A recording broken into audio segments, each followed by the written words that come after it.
la volonté, donc, c'est de mieux accompagner les plus fragiles de notre société. Et donc, par définition, l'objectif, il y a une approche, je dirais, de pouvoir d'achat, donc ça a été évoqué tout à l'heure par rapport à des niveaux d'allocation, mais au-delà de ça, c'est aussi tous les liens sociaux, l'accompagnement de ces personnes. Parce qu'il y en a qui sont encore plus en souffrance que d'autres, parce qu'ils sont frappés de handicap et ils sont isolés et vivent l'éloignement par rapport à notre société. Donc ça, c'est important aussi. Ça veut dire qu'il faut travailler, comme l'a indiqué Bernard Frimat, de façon tout à fait précise avec les associations de proximité, qui sont souvent le relais immédiat de ces personnes isolées et en souffrance.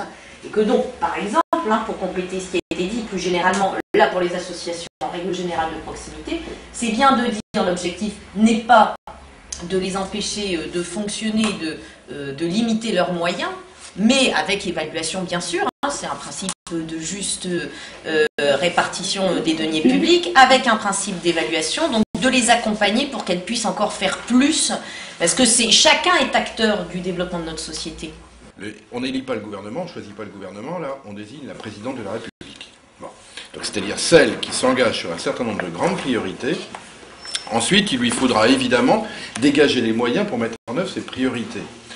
Dégager les moyens, c'est d'abord avoir une majorité parlementaire qui lui permette d'avoir un gouvernement qui aura les moyens d'avoir une Assemblée nationale qui votera majoritairement les propositions qu'elle fait. Parce qu'il ne suffira pas que d'élire un président de la République, en l'occurrence une présidente de la République, pour qu'une majorité existe et que des textes de gauche passent. Moi, je suis très content. J'ai passé une excellente soirée. Je veux saluer l'initiative de l'association. Les gens se sont exprimés. Ça a été animé. Ça a été, je pense, convivial. On s'est dit les choses sans langue de bois, très précisément. Moi, je suis très très content de cette soirée.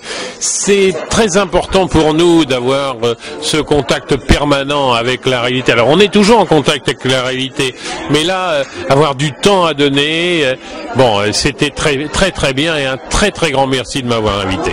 Quel est l'état d'esprit à 2-3 jours du premier tour? L'état d'esprit est un état d'esprit confiant mais prudent.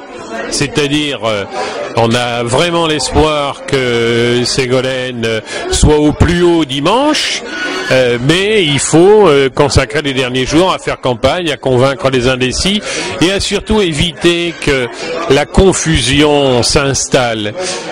On a vécu un 2002 où les gens n'ont pas pu choisir au deuxième tour. On a vécu des élections de 95 où il y a eu je dirais une duplicité sur la fracture sociale, les gens ont été bernés. Je ne voudrais pas que ça recommence en 2007 et le seul moyen que ça ne se recommence pas, c'est qu'on est au deuxième tour. La vraie confrontation pour les Français entre deux projets, celui de la droite et celui que porte Ségolène Royal, qui je l'espère rassemblera une majorité. Revenons quand même à cette réunion. Est-ce qu'il y a une question qui va le plus vous surpris ou le plus intéressé qui a été posée par les habitants, à laquelle vous y attendiez pas, par exemple? Non, pas véritablement, mais je dirais il y a eu un gros moment sur le handicap, parce que je pense que ça correspondait au vécu, et puis il y a eu un moment fort, c'est le moment où, je dirais, la dame, je crois qu'il s'appelait Daniel, est venue expliquer la difficulté quotidienne de vie et comment, finalement, les gens de ce quartier se sentaient abandonnés et ne pouvaient pas simplement bénéficier de la liberté ordinaire d'aller et venir. Et donc, c'était un moment fort et intéressant. Mais surpris, non, pas surpris, mais intéressant. C'était sur des questions de sécurité, donc c'est vrai que c'est un thème. Oui, c'était sur des questions de sécurité, mais c'était aussi le témoignage que on règle pas la sécurité en faisant des rotomontades et en disant les statistiques ont baissé. C'était la sécurité ordinaire de tous les jours, et je crois qu'on ne peut la vaincre qu'en étant sérieux, en mêlant prévention, dissuasion, répression, police de quartier, et non pas en sacrifiant au spectaculaire et aux passagers. On voit bien que son problème, il va pas être réglé par une descente massive de police qui embarquerait tous les gens qui font du bruit dans la rue, parce que 48 heures après, ils seront revenus, et c'est des fausses solutions. Il faut sans doute développer des éducateurs de rue, et puis il faut sanctionner, réprimer, en trouvant des formes de sanctions qui sont proportionnées et adaptées. Enfin, dernière question, qu'est-ce que vous garderez de cette campagne 2007 ? Qu'est-ce que je garderai de cette campagne 2007 ? Les mois de janvier, février, nous avons multiplié les réunions participatives. C'était pas notre pratique.